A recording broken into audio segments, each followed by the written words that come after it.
Good morning! Yan, thank you, Jane Gray. Nakakalakin yung host natin. So, yan, I'm National Marketing Director, Pat Balaban. So, pwede pumalakpak. So, yan. So, hyper ang product presenter natin kanina. Diba? So, ganun lang ang lifestyle business pag ginawa mo. Kailangan masaya ka lang. So, I'm National Marketing Director, Pat Balaban. My background, dati po akong jeepney driver. Marami akong background. So, dito, nagsimula ako, nangarap, nagkaroon ng pamilya, nagkaanak, nagkaasawa. Jeepney driver ako in 10 years. Sa pag-aalkansya ako, nabili ko yung jeep na yan. At ito, dito ako nagsimula, nagkita kami, galing po ako sa Lunita. In 3 months, kulang-kulang ako nakatira sa Lunita. Then ang bahay ko doon, ulap lang. At least yung 800 na pesos ng bahay kami, may bubong na. No? So, yun lang ang dreams ko noon. Kaya nag-asawa ako para magkaroon ako ng tirahan. So, ano yung ginawa namin? Nangarap kami, nagsikap kami, that time nakaput up kami ng 3 branch na salon. Gano'n lang ginawa namin ng wife ko. Paano ko napunta sa lifestyles? So, nakita ko yung lifestyles sa isang katauhan ng aking apply sa isang salon namin na kung saan sabi niya sa akin, pag pumunta ako sa opisina dito sa Makati, gwapo daw ako. Niwala kayo? Pero alam nyo, ang distributor sobrang kulit. So, 4 times ko siyang inindyan, pang-apat pinagbigyan ko na. So, nakatin ako ng presentation, hindi katulad nito doon sa maliit na room. Tapos, wala akong naintindihan sa presentation kasi English at hindi po ako tapos ng pag-aaral. High school undergrad lang ako. That time, hirap po ako magbasa, magsulat. Ba't ngayon iba na, 2 years na po ako nagbabasa. No? So, matalino na ako kahit kunti ngayon. So, nakita ko yung ladder of success.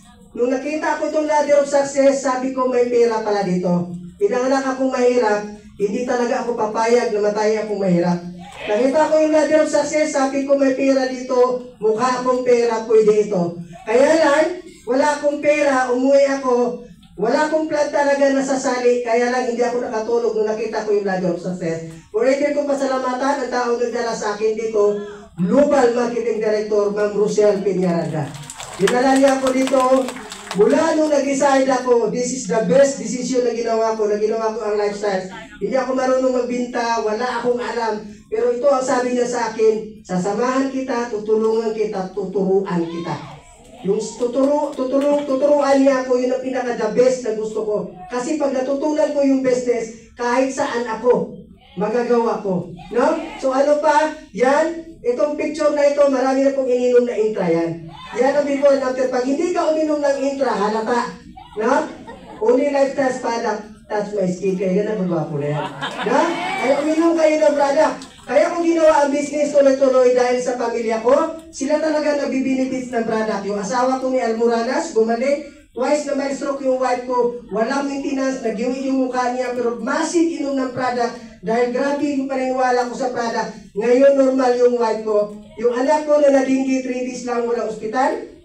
Yung apo ko, yung unang apo ko, na operado sa puso sa PGH, pero lifestyles product lang, walang opera. No? Amazing mo yung product? So pag maganda ang product, magandang inegosyo, tama? Yung jeepney driver ako, sumasama. Alam mo, sinusundo ko yung anak ko sa school, kasama ko sa biyahe, naka-uniform. Alam nyo, sabi ko sa sarili ko, hindi ako papayag na pag lumaki yung anak ko, ganun ang buhay na maabutan niya. So inaral ko yung business, kasi business natin to, tama? Maaga akong namulat na business ko ito, kaya kahit saan training, may bayad o wala, umaatin ako dahil business ko ito. No? So, anong nangyari sa paggawa ko ng business? Personal growth, mahihain ako before. Wala akong alam. Ang binabasa ko lang nung jeepney driver ako, alam yung binabasa ko, tik-tik bulgar. Kasi may kwento doon. Pero dito sa lifestyles, nakita nyo parang artista na, di ba? Ay, diba? So, ano pang nangyari? Travel, Luzon, Visayas, Mindanao, naniwala ba kayo na travel is the best education? No?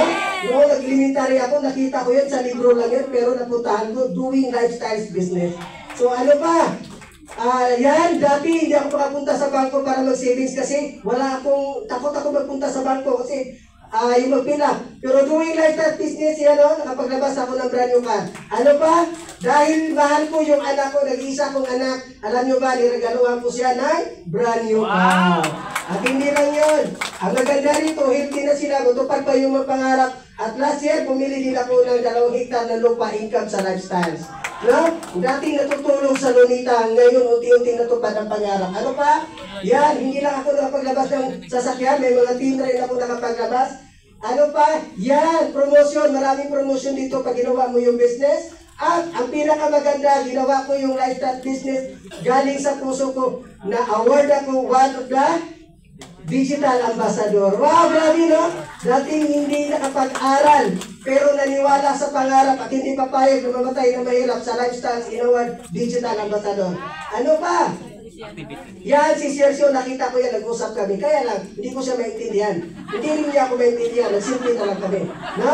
So maganda. So ano pa? Yan! National Gala, excited, malapit naman tayo. Mag-National Gala, no? So, yun ang maganda dito, kahit hindi mo naintindihan ang boss mo, pero ang chicken mo tuloy-tuloy. So, ano pa? Bilisan ko na yan. Wala po ako dito behind sa kwento ko kung wala itong mga taong ito. Of course, pasalamatan ko, may core apply GMD Manduril and Dicho. At yung tao na sobrang sikat na ngayon sa social media. Of course, grabe kasya-kasya tayo niya. Mahalin sa puso niya. Yung may salitang tagline na pusong nagmamahal ay hindi napapagod. Mula din yan, Global Marketing Director, Magpeng Mendoza. At ito yung last slide ko. Sabi dito, no matter how you feel, get up, dress up, and show up, and never give up. Ano man ang sitwasyon mo ngayon, huwag na huwag kang papayag na susuko. Dapat ipaglaban mo ang pangarap mo.